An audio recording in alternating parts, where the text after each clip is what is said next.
Right, so I seen this tweet from Stefan Molyneux. I thought I'd really wanted to make a video about it because he hits on a lot of big issues that are out there today just in one tweet. Now, he's actually responding to a tweet from a guy called Professor the Patriot, PhD, and under at real underscore the Patriot.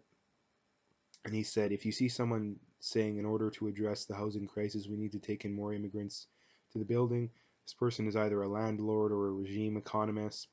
And he's referring to the idea that the more, obviously, if you increase the demand, the housing prices are going to go up. Thus, it's good news for landlords. And regime economists, as in you're an economist that works for, say, the Liberal Party of Canada, and you want to, prove that your immigration policies, good and whatnot. And Stefan Molyneux responded by saying that governments like higher housing prices because property taxes go up, which is, yeah, that's obviously true. The more houses are worth, the more taxes they make on them. Boomers like higher housing prices because they own houses, which is very true. A lot of boomers nowadays are retiring, and when they retire, well, they're going to sell their houses. A lot of them are going to, maybe they downsize or they move into a old folks home, and they want to be able to sell their houses for more money. So that makes perfect sense. Um, Immigrants drive up housing prices, drive down wages, and vote left. That's the other thing about immigrants that no one no one talks about, and it should be talked about more because immigration hurts the existing poor populations. If you look at the group of people that immigration in the states has hurt the most, it's actually blacks because blacks on average aren't as intelligent as whites and Asians, and the immigrants that are coming in tend to take jobs that lower intelligent, people that aren't quite as smart on average. Like I say, I always have to stress that on average work, and that's what's driving a lot of their unemployment. And you look at a lot of these, ICE raids where they've raided 100, 200, people, illegal immigrants, deported. You look at the when the places rehire for those jobs, they're disproportionately blacks that get those jobs. So, you know, as much it's another contradiction of the left is that they claim to care so much about minorities, but yet they advocate policies that hurt minorities, and they think Trump hates minorities so much, but kicking out illegal immigrants helps the poor blacks that want jobs that can't get them, because the illegal immigrants are undercutting them, which is another reason that the left supports illegal immigration, but on the other hand, they support a minimum wage. Well, the problem with that is that illegal immigrants, they're not on the books. The illegal immigrants can work for however much they want. They can work for 20, 30, 50% less than what the minimum wage is in the state. And it's a win-win because that's more money than they could make in their home country, most likely. I mean, they wouldn't be coming if it wasn't. And the business or the corporation can pocket the difference between let's just say minimum wage is $10 an hour, they're paying them $5. Well, they get to pocket that $5 an hour, because if they're paying a citizen, well, they'd have to pay him at least 10, right? So that's another just rank contradiction of the left, and there's so many of them, it's hard to go over them. But and then millennials can't afford to have kids, because if you want to have kids, I mean, you kind of have to own a house, like maybe an apartment, but you can't have more than one or two kids in an apartment. It's not as good of a lifestyle, all this kind of stuff. Um, and then he ends it. This is how people die.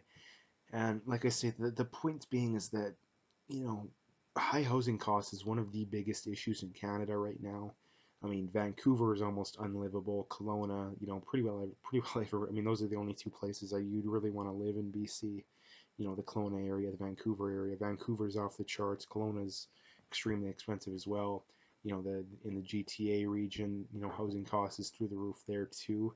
Even in Edmonton, Calgary, housing costs are still pretty high. I mean, I'm not an expert on the issue, but even like a decent sized townhouse is still and it depends where you are in the city, I guess. There's some areas too, if you're in a lower end area, but like I say, it all depends. But I mean, Toronto, Vancouver, the two biggest. I mean, I'm not sure if Montreal is bigger than Vancouver. You have to double check that, but I think people will be more likely to want to move to Vancouver than Montreal. And Toronto is the biggest city, so that's a really big issue. And the way to solve the issue is to just to decrease the demand.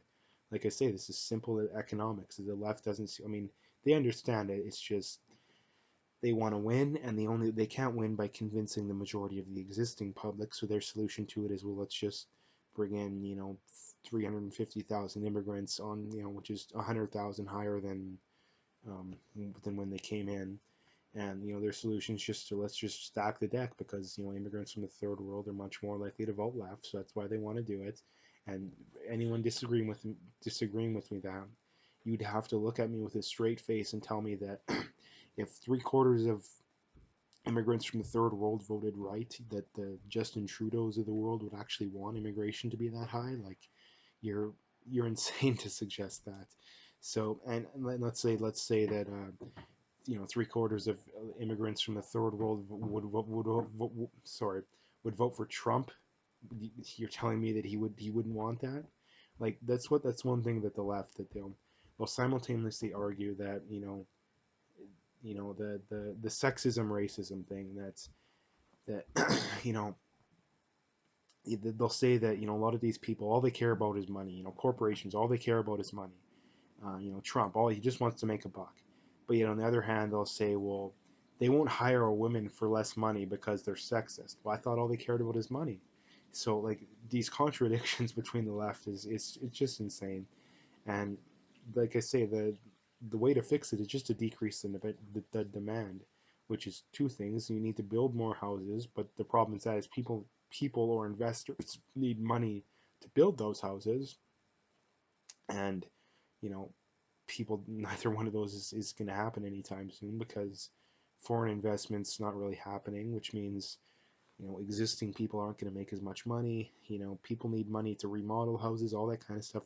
A long story short, the economy needs to be good, and the other thing that needs to be done is immigration needs to be cut drastically, and that's kind of what would fix the housing the housing market to be so high, basically, cost of housing, all that kind of stuff. So I think I made this video pretty good, so I'll leave it there. If you like the video, make sure to hit that like and subscribe and stay tuned for more.